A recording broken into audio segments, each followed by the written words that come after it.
So my first aha moment was realizing that if I would have just went to Jamaica and experienced the beautiful resort, the Secrets Wild Orchid Resort is where we stayed, and I did not have an opportunity to literally get off that resort, I would have missed the whole heart and the pulse of. Mm. I would have missed it. Well, hello to everyone out there being well, wanting to be well, going to be well. This is Jojopahmaria Nsoroma coming to you as the new editor-in-chief for the Be Well magazine. And I am here with Ms. Carmen Ray, the CEQ, that's Chief Executive Queen and founder of Be Well magazine. Hey, Carmen, how you doing today, girl?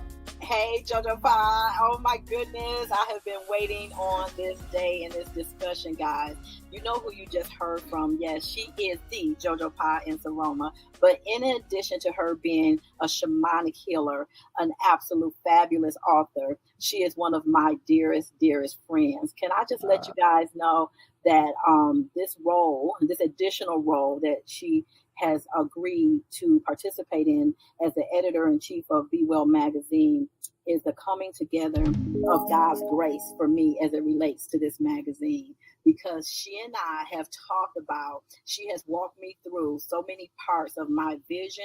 And as entrepreneurs, we just got to have people to have our back, very authentically, very genuinely. And so who would have known, we started this magazine in 2018, that God would literally give me a vision. Like, I know exactly. Carmen, stop being scared to ask. You know who can take this magazine to the next level with you. She is a fabulous writer. She's a gifted storyteller. And most importantly, she is literally one of my dearest friends. And so I'm so thrilled to be sharing this platform with you all today and giving you access and exposure to my dear friend and mentor, Jojopahmaria Nsoroma.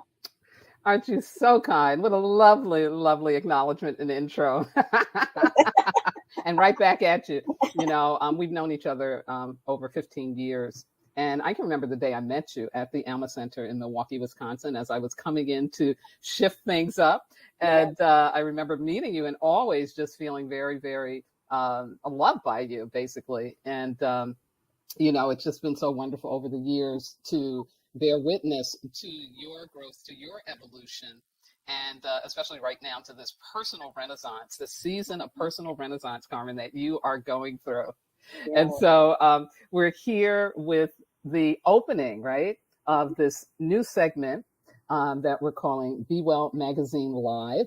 And we are going to be uploading at least twice a month to support the readers of the magazine and people who are going to become readers of the magazine.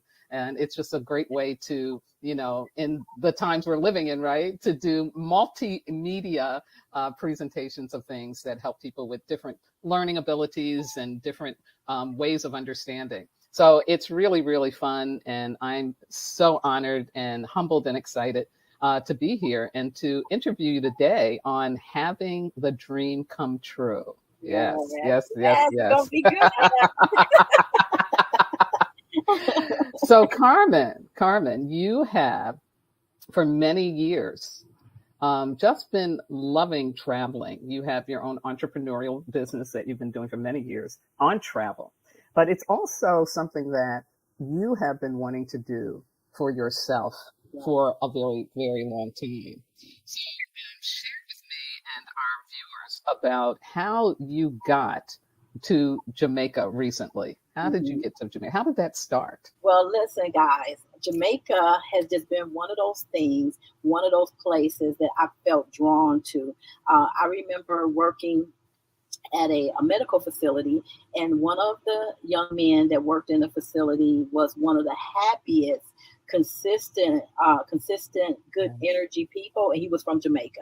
So anytime there was break time, I would pick his brain. Unfortunately, I either fell asleep or I skipped all of the geography classes in school. So I was like, my only connection to Jamaica was this person, this young man that I work with, and he would speak so highly of the richness of the culture, the beauty of the island, and he would just like paint this picture, and I would just pick his brain.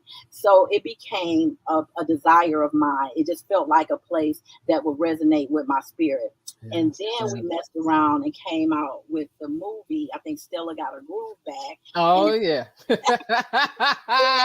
He has. I'm just imagining y'all just going to this island, craving this freedom, being a seasoned woman, and you go get your whatever the man name was, Winston, whatever his name was. Yeah. But I remember the water, so it just felt like a very frolicky place with beauty and good music. I just kind of had this vision. So that's how Jamaica has been in my spirit forever. And I have been a journaler. I journal. So it was around 25. When I was around 25 years old, I started talking about I want to go to Jamaica like every year. So how at 60 I got a chance to go, and that's what I need you to know. That was the big thing. It was grace. It wasn't a lot of tangible planning, but it was a reminder to me that God means what he says. He means what he says. And that if we keep a vision and a dream near and dear, that it can definitely happen. It may be delayed, but it can definitely happen. So it was such a big deal for me to experience Jamaica. I love that. And, it is so true. Our ability to dream and imagine is what really gives us our humanity. That's why AI will never be human. And like you said, it's like you get this pull. Like I had mine when I was 14 years old, and it was to Brazil. And it was when I was 23 that everything fell into place that I could go to Brazil. Yeah. And it changed my life. It was life-changing. So I wanted to just mention about Jamaica before I get into asking you about your experience there and what it is that you learned.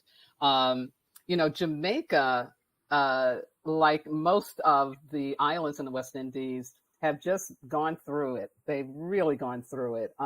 They, of course, like all of the West Indies islands, what we call West Indies, had First Nations people. And in Jamaica, they were called the Tanos. And it said that they came out of South America and then landed there.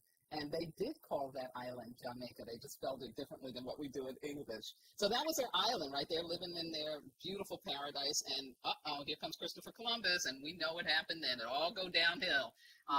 And slavery takes over. Pirates take over. An earthquake came at one point and, shook everything up. But they hung in there.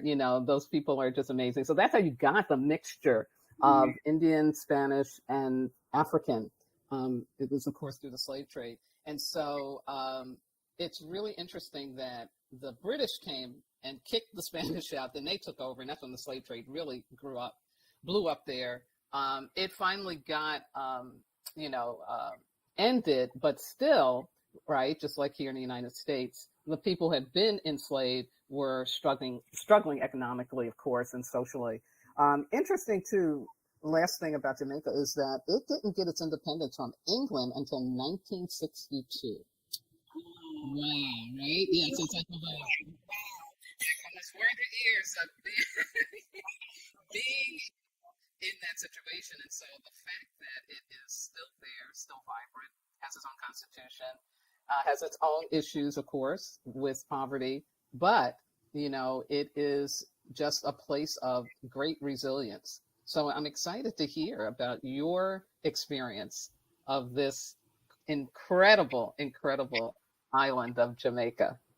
Yes. I learned so much. So one of the first things that I want to say, for years, when people would talk about traveling internationally for me, I would always say, listen, if I'm going on vacation, I don't want to see anything that resembles poverty right within this country, right within my city and communities. If I want to go see folks being homeless with signs, this is how limited my thinking was. I don't want to see that. I'm not going to pay my vacation entertainment dollars to go see poverty. So my first aha moment was realizing that if I would have just went to Jamaica and experienced the beautiful resort, the Secrets Wild Orchid resort is where we stayed. and I did not have an opportunity to literally get off that resort, I would have missed the whole heart and the pulse of, Mm. I would have missed it. And so that's my first thing that I'm super thankful for, is that I got a chance to go off of that resort, because the resort life has created an illusion of what the country is really about, and you're only going to see a certain level. So, so when I first arrived, what I was most impressed with is the posture and the humbleness and the service of the people. It was Mm. different. It was different. And I had just recently, a couple of weeks ago, spent some time in Mexico. And when I tell you there was no comparison, there's no comparison to the willingness to serve, to anticipate your needs as a guest. And I'm thinking of, well, of course they're trained to act like this because they're in a resort. But when I came off, when I went off that resort and I seen these people living in under conditions or standards that in America we could see less than, but they're happy, they're joyful. Senior women are selling their fruit on the corner, and people are just happy and enjoying each other. Because here in some of our inner cities, if you go down the street and you see a bunch of young black boys gathering, you're gonna start getting paranoid. Even if you're black, that's how we've been socially conditioned. But how we seen them out on the corner just enjoying life. Nobody was acting super afraid. Like they were just doing life together. So that was one of the things that I really took away from it. I don't want to go to any place internationally and not experience the people again. Like I want to always make sure that I'm experiencing people outside of the resort. So, in that experience, and again, it parallels what happened to me in Brazil, because I was staying with European um, ancestry people from Brazil, basically white, that came from Portuguese, mostly came from Portugal. And I was staying at this glorious, glorious apartment right on Copacabana Beach. And at one point, with the woman I was staying with, as we were coming in, she said to the doorman, it's okay for her to come through the front door. She's from America. And that's when the first time it hit me about the level of racism and bias that really does exist in Brazil, even though they'll say, oh no, we're all together here. And I'm like, really? And so, yeah, I did get a chance to go visit what's called the favela, which would be their hood, and meet the people there and had an experience that really changed my life. But that whole experience of being a part of the African diaspora, but being seen as there's something better about you because you come from America, was something that I just really couldn't have imagined existed. So did you have that kind of experience too there? I want to share with you guys an experience, and Jojopah, you're going to so get this. Within my first night there, my entire business model and my approach changed. And I want to show how people are carrying answers to our problems, solutions to our challenges. And I want to share a story with you guys. So I get there the first night. The room, Jackie Delane, one of my business partners, did a fabulous job putting this trip together. And just let me be clear, in the business that I've been a part of for the last 6 years, there's two ways you can work this business. One, for those of you that's researchers and you're really curious and you have attention to detail, you can choose to be a travel advisor. You understand how to make sure people have good quality experiences. The other part of the business is that you understand the importance of building relationships financially, so that people can leverage this $8 trillion industry of travel, and that you can give people access to it. That's the part of the business that I'm drawn to. That's the part that I work the most. So I'm not a travel agent. I'm a travel agency owner. And I have within my realm of influence in my business people who are expert travel advisors, and I financially benefit from their skill set. I leverage their skills to be able to travel better for less myself, as well as expose people to this economic vehicle that can change their lives or change the income in their household. So I get there the first night. I just show up. Everything is beautiful in the resort. I look in the room and I have my very own hot tub with the jets and all. And so that was a trigger for me, because I've been through the fire and back on this entrepreneurial journey.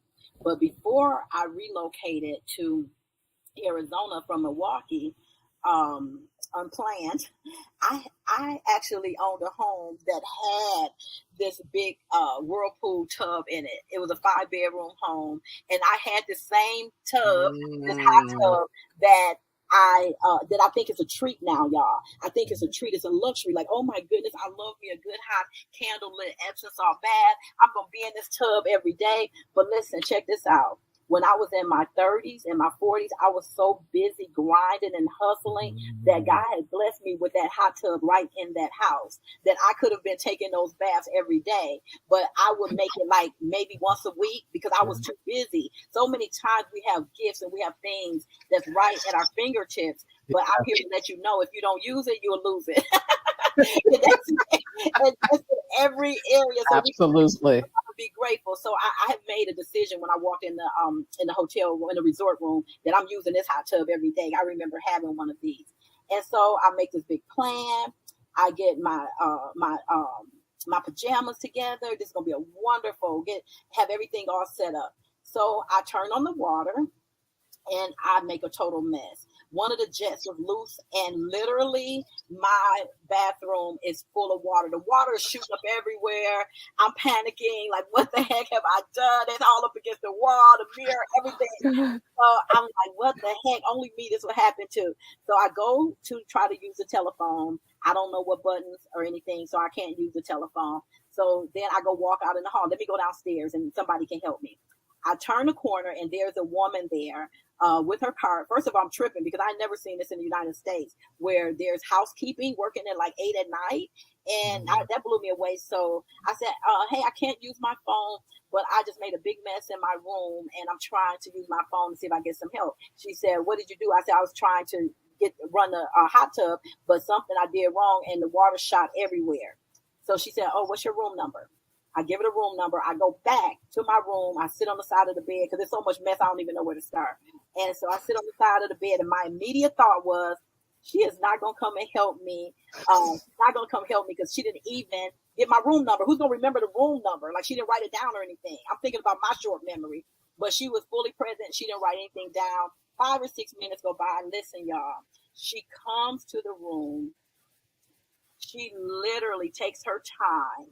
And she makes the bathroom spotless. I'm looking at her. I'm trying to help. Like, okay, I made this mess. She's like, no. She wouldn't let me help with anything. She redirected me, kept on in the other part of the room.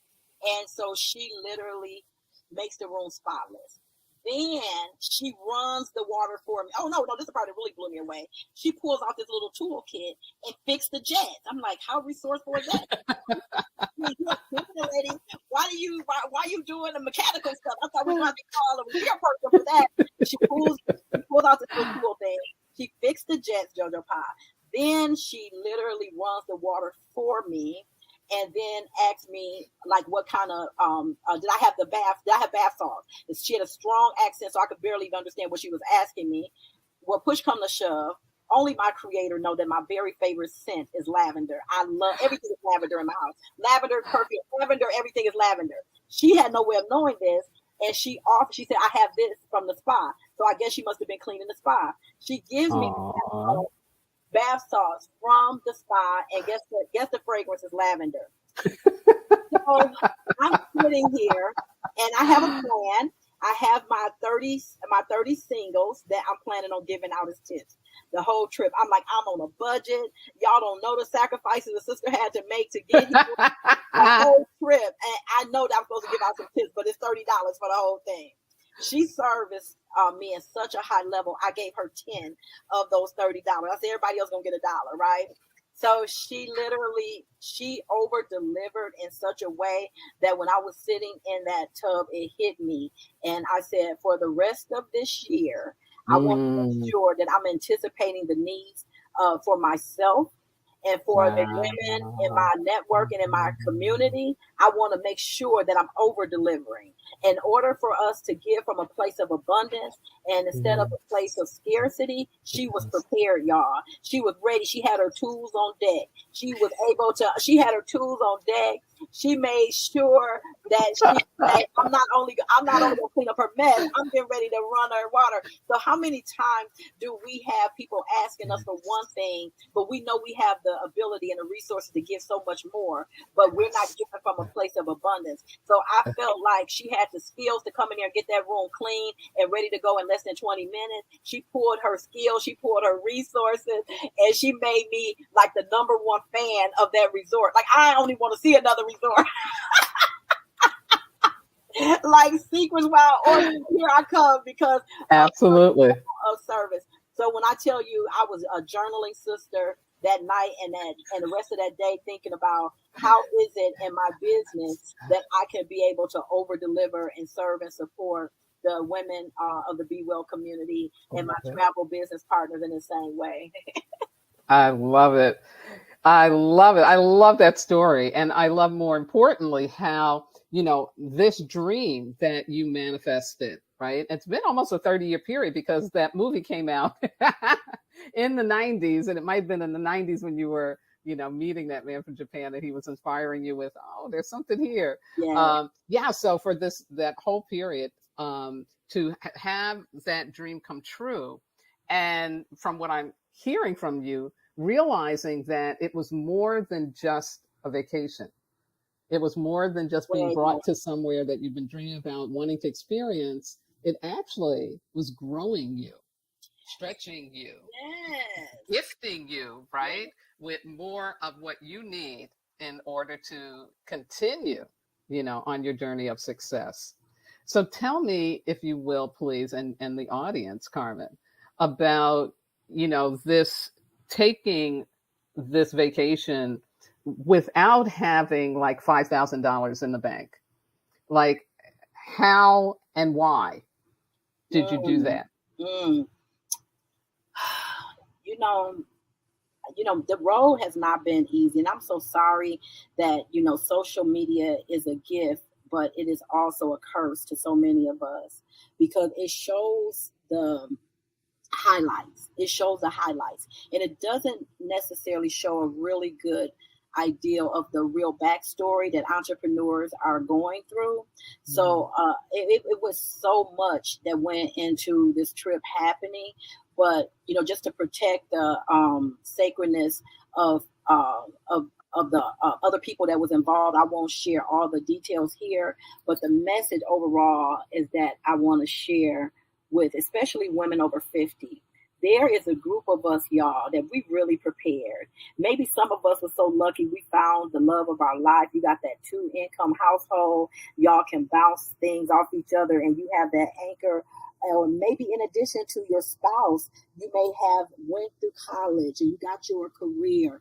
You prepared for your retirement fund. So, of course, at 60, this is your time to travel. You've been preparing for this since you were in your 20s. But my story is very, very different. And I just believe there's another group, a whole population of women out there that's at that age where we should have a comfortable existence in our retirement. But in social media, it will have you thinking that that's the case. But based on my research, that is not the case. That some of us are very much underemployed. Many of us want to grow our business. We have so much talent, so many areas of wisdom and gift. But because we don't have like a We Merge Media or Michael DeMond to help us package our gifts, and we don't have that tech savviness, because we haven't slowed down to learn it. But I'm here to tell you, we can't slow down to learn it. Is that things don't come easy, and they don't always come natural for us. So the worst thing that we can do is put our heads in the sand and act like we're all in shame because we may not be showing up the way that people show up on social media. So yes, some of you maybe have seen the beautiful pictures that I posted from Jamaica. You may have seen the meals. When I tell you I ain't never ate so many oxtails in my life, I had such a good time. But if you really, really want to connect with the power of Jamaica, then you need to schedule a private call with me. because I can let you know that I was very ill prepared. But no matter how prepared we are, we can have the husband in place, the degrees in place, we can have all of that, but none of that will override God's grace. And I'm just in a season in my life where I'm under the veil of his grace. And so things that other people maybe have to say for years and do, he has really created a way spiritually for me to show up in places that I have not necessarily prepared for, but because of all of the things I've done in my life, I'm feeling very, very clear that I definitely deserve those things, that it allows me to grow so that I can share with you all so that you can be better, better inspired and to know that it's never too late. And this Jamaica just helped me to deliver my message at 60 that it is never, never too late. There's a whole population of us do not have social media, have you thinking that it's too late or that you're too old and that you got to have everything in place, because it's just not the reality. I talk to women every day and they are rich in spirit, but they are struggling in their business or they're struggling in a relationship. And I just think the more we create spaces for us to share genuinely, we can be a resource and a tool to get you through those times. Absolutely. Absolutely. Wow, Carmen, that's really powerful because, you know, in Western culture, we are conditioned to believe that unless you can see it, hear it, touch it, feel it, taste it, smell it, it's not real. Right. But what I hear you talking about really is the basis of what manifestation is really about. Yeah. And, you know, when you talked about your experience of the people of Jamaica, yes, when we look at their economic condition, we'll say, oh, that's a third world, blah, blah, blah. To me, really, it's a first world because people forget, right? There were First Nations people there before the Europeans came. So, you know, it's gotten twisted up. So we look down on them. But to me, these are the people on the planet that are holding a spiritual intelligence that we all really need. Because all it's going to take is for some asteroid to come and knock out all our satellites, right? Or at least enough of them that we won't have access to money. We won't have access to water. We're going to have access to our phones. And then what do we do? You know? And so to me, the real First Nations people who have been continuing to live close to the earth and honor, you know, the truth of who they are as human beings. They're going to be all right. And we need to learn from them. And that's what I hear you saying too, is that, you know, you were able to go on that trip and learn and really see the truth about the environment that you had been dreaming about and going to. And then, you know, your message, which I think is so essential, especially for what we are going through in the world today with the economic challenges, you know, the shifts in the economy in terms of the world of work. AI is real. It's not going away. It's been around. Now it's coming up even more. And so there's a real need for us to open up to a greater order and direction and to believe, like you did, that the impossible can happen. I can have this dream. I'm worthy of it. I deserve this, you know, and I don't need to let the age quotient, you know, be an issue that stops me. I hear you saying, like, the only person that can stop me from living my life as the best version of my life is me. Yes, that's it. So I'd like to thank you all for listening in, for tuning in. And we're so happy again to be launching this Be Well Magazine Live. You will definitely be hearing more about us. 2024 is when we're going to launch an expanded edition of the magazine. And in the meantime, if you have any comments for us, any feedback, any ideas, we are so open to receiving them. Have a beautiful, beautiful rest of your day or night, and we look forward to being of service to you again very soon. Bye-bye now. Hey, before you go, I need you to do me a favor. I need you to hit that like or that subscribe or that share button or all three of those buttons and let us know how much you love Talking Up Tuesday. The other thing I need you to do is if you're an entrepreneur who is trying to grow your business, but you're trying to do it alone and you need some technical and coaching support to help you launch your podcast, launch your course like we just did with Aisha, get your website together, get your social media marketing strategies together, all of that stuff is included in our Platinum membership. Go to BeWellMagazines.com, click on memberships, and sign up today.